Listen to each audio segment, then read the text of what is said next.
में हमें दो लड़कियों को दिखाया जाता है जिनका नाम हंटर और बैकी था। ये दोनों लड़कियां 2000 फीट ऊंचे एक टावर पर फंसी हुई थी। इनके फोन्स में नेटवर्क भी नहीं था, इसलिए वो दोनों किसी को कॉल करके मदद भी नहीं मांग सकती थी। इससे भी बुरी बात ये थी कि ये टावर एक रेगिस्तान के बीचों बीच था, इसलिए आसपास किसी का उन्हें देख पाना भी मुश्किल था। और तो और अगर इन दोनों में से कोई नींद लेने की कोशिश करती तो गिद्ध इनके पास आकर इनके मांस को खाने लगते। अब ये लड़कियां इस टावर पर कैसे फंसी और क्या ये इस टावर से बच पाई या मारी गई, चलिए देखते हैं हमारी आज की इस कहानी में। तो कहानी की शुरुआत में बैकी अपने हस्बैंड डैन और अपनी सबसे अच्छी दोस्त हंटर के साथ माउंटेन क्लाइंबिंग कर रही थी। तभी डैन को एक छोटी सी केव दिखती है जिसमें वो अपनी ग्रिप बनाने के लिए उसमें हाथ डाल देता है। लेकिन अचानक ही उस केव में से एक पंछी बाहर निकलता है जिसकी वजह से डैन अपना बैलेंस खो देता है और नीचे गिरने लगता है। लेकिन सेफ्टी वायर से बंधा होने की वजह से वो बच जाता है। यहाँ पर डैन माउंटेन को पकड़ने की कोशिश करता है। हंटर और बैकी उसकी मदद करने के लिए उसके पास आ ही रही थी कि तभी डैन की सेफ्टी वायर टूट जाती है और वो नीचे गिरकर मर जाता है।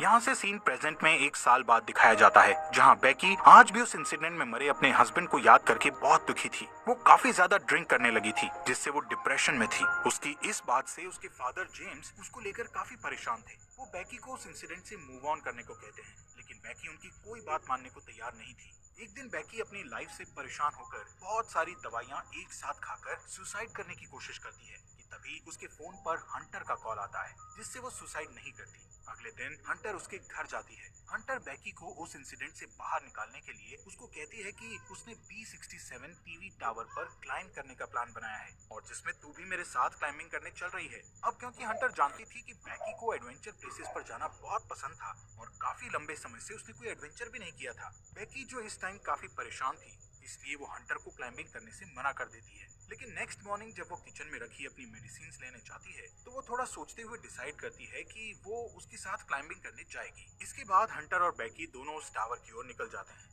रास्ते में बैकी हंटर के फोन में उसकी कुछ पुरानी फोटोज देखने लगती है। जैसे ही वो स्क्रॉल करते हुए आगे और फोटोज देखती है तो हंटर की एक फोटो में वो नोटिस करती है कि हंटर के कंधे पर एक लड़के का हाथ था।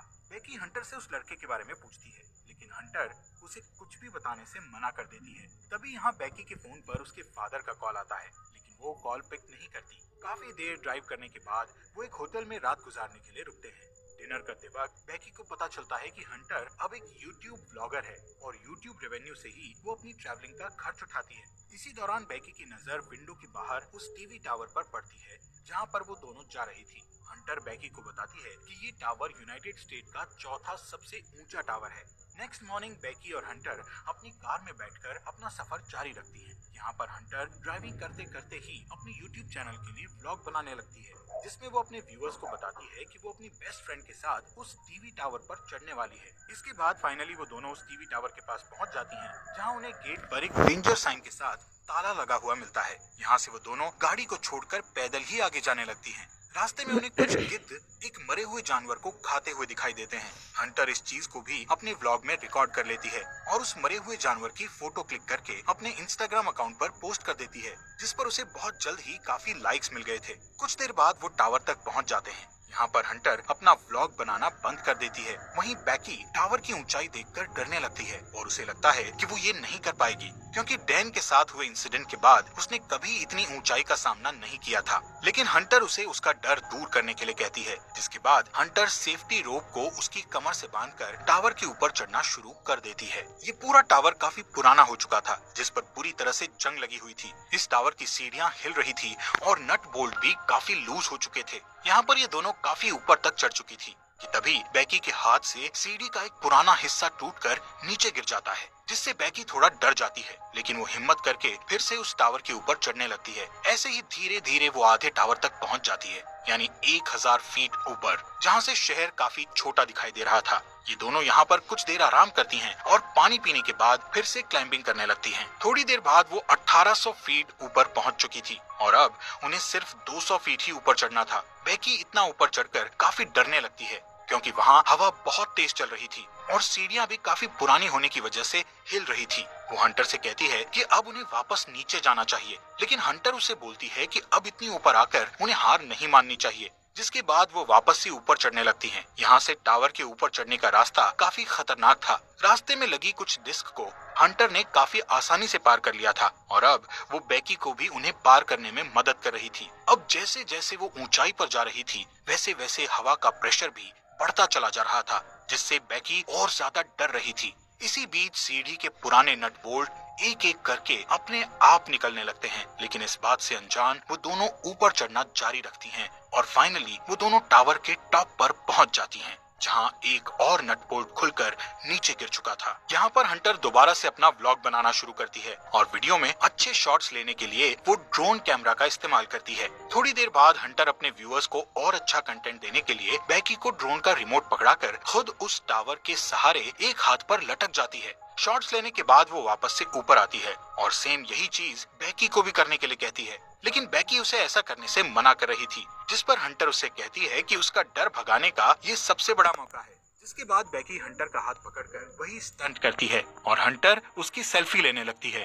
इसके बाद बेकी वापस से ऊपर आ जाती है। यहाँ पर बेकी अपने हस्बैंड डैन की अस्थियों को लेकर आई थी और डैन को याद करती हुई वो उसकी अस्थियों को यहाँ विसर्जित कर देती है। इस मोमेंट पर बेकी और हंटर दोनों काफी इमोशनल हो गई थी। इसके बाद वो डिसाइड करते हैं कि अब उन्हें वापस जाना चाहिए, इसलिए वो अपने सेफ्टी वायर को खुद से कनेक्ट करती हैं और बेकी नीचे जाना शुरू कर देती है। लेकिन जैसे ही वो पहला कदम सीढ़ी पर रखती है तो सीढ़ी टूट जाती है और वो सीढ़ी के साथ साथ नीचे गिरने लगती है, लेकिन हंटर किसी तरह उसे पकड़कर वापस ऊपर खींच लेती है। यहाँ पर बेकी मौत के मुंह से बचकर आई थी, जिससे वो जोर जोर से डर के मारे रोने लगती है और अचानक दोनों हंसती हैं। नीचे देखने पर उन्हें पता चलता है कि अब उनके नीचे उतरने के लिए कोई सीढ़ी ही नहीं है। वो दोनों अपने अपने फोन को चेक करती है, लेकिन उनके फोन में कोई नेटवर्क नहीं था और उनका बैग भी नीचे टावर डिस्क पर गिर चुका था, जिसमें उनके खाने पीने का सामान था। यहाँ ऊपर टावर पर उन्हें एक इमरजेंसी बॉक्स दिखता है, जिसे खोलने पर उन्हें एक दूरबीन और एक फ्लेयर गन मिलती है, लेकिन ये दोनों चीजें उनके किसी काम की नहीं थी।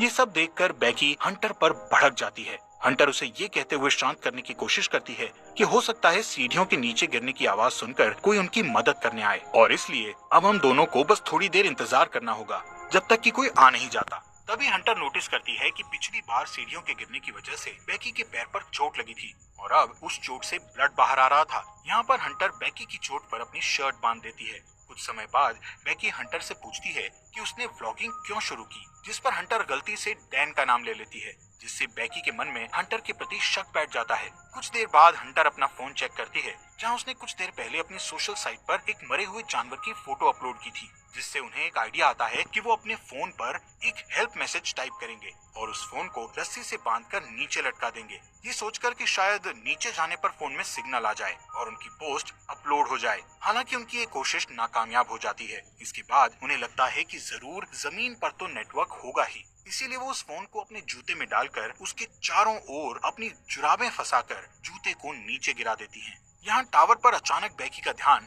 हंटर के दूसरे पैर पर जाता है, जहाँ 143 का टैटू बना हुआ था, जिसे देखकर उसे याद आता है कि उसका हस्बैंड डैन हमेशा उसे आई लव यू कहने के लिए 143 कोड का इस्तेमाल करता था। लेकिन बेकी इस चीज को भी इग्नोर करके इस टावर से नीचे उतरने के लिए कोई और आइडिया सोचने लगती है। थोड़ी देर बाद उन दोनों को दूरबीन से नीचे जमीन पर टावर के पास से गुजर रहा एक आदमी और उसका डॉग दिखाई देते हैं, जिससे वो उस आदमी से मदद के लिए चिल्लाने लगती है, लेकिन इतनी ऊंचाई होने के कारण उनकी आवाज नीचे नहीं जाती। यहाँ नीचे हम देखते हैं कि हंटर ने जो फोन जूते में डालकर नीचे फेंका था वो पूरी तरह से टूट चुका था और अब उनका ये प्लान भी फेल हो चुका था। वो आदमी वहाँ से जाने लगता है। ये देखकर बेकी हेल्प के लिए चिल्लाते हुए अपने दोनों जूते उस आदमी पर नीचे फेंक देती है, ताकि उस आदमी का ध्यान ऊपर की ओर उन पर आ जाए, लेकिन वो आदमी ये नोटिस नहीं करता क्योंकि वो किसी से कॉल पर बात कर रहा था। इसके बाद बेकी वो फ्लेयर गन चलाने लगती है, लेकिन हंटर उसे ये कहते हुए फ्लेयर गन चलाने से मना कर देती है कि अभी दिन का समय है,